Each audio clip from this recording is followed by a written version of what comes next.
Hola, ¿qué tal? Hoy, 22 de abril de 2021, me gustaría referirme a una cuestión gramatical, a un error, un barbarismo bastante habitual que se comete con el verbo haber. El verbo haber, como muchos de ustedes seguramente ya saben, es un verbo auxiliar, es decir, que es la parte conjugada de las formas compuestas del tipo yo he amado, tú habrás venido, ellos hubieran solicitado, etc. No tiene lo que se podría llamar sentido pleno, es decir, no ha perdido desde el punto de vista semántico la carga que tenía en otros estadios de la lengua, en las cuales significaba tener. Por ejemplo, yo he necesidad sería yo necesito, tengo necesidad. Esta carga semántica se fue perdiendo y el verbo quedó reducido a la función de verbo auxiliar, que es el único verbo auxiliar que tenemos en la lengua castellana. De modo que la primera función que podemos encontrar para este verbo es esta que estoy describiendo y que vamos a hallar en todas las formas compuestas de verbos conjugados compuestos, es decir, auxiliar más participio pasado. Como les decía, yo he ido, tú habrás comprendido, ellos hubieran fabricado, etcétera, etcétera. Muy bien.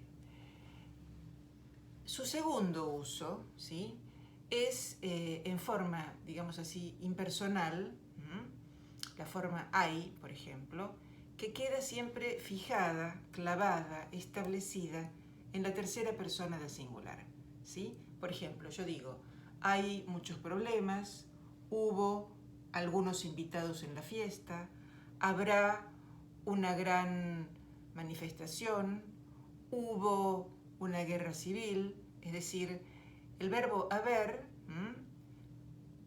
clavado en la tercera persona del singular, que es hay, ¿sí?, seguido de lo que en sintaxis vamos a considerar un objeto directo. Si yo digo, por ejemplo, hay lápices, los hay. Es decir, los lápices están funcionando como un objeto directo y el verbo hay es un verbo impersonal. Es decir, ¿qué quiere decir que es un verbo impersonal?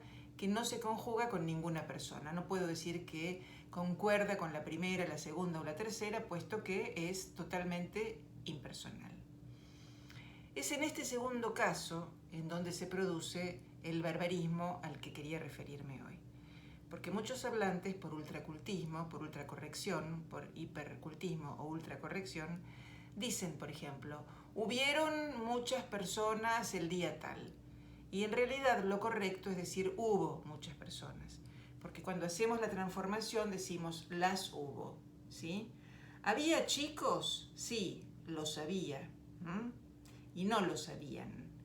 Entonces, este es un error bastante frecuente que solemos escuchar por lo general en hablantes de buena instrucción que tienen miedo de cometer este error. Y el tercer uso que le encontramos al verbo haber es el que conlleva un matiz de obligación.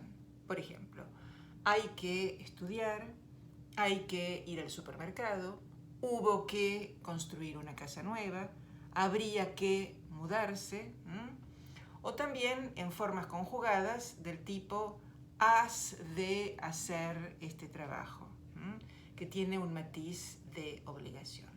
Entonces, recapitulando, el verbo haber puede funcionar 1. Como auxiliar, 2.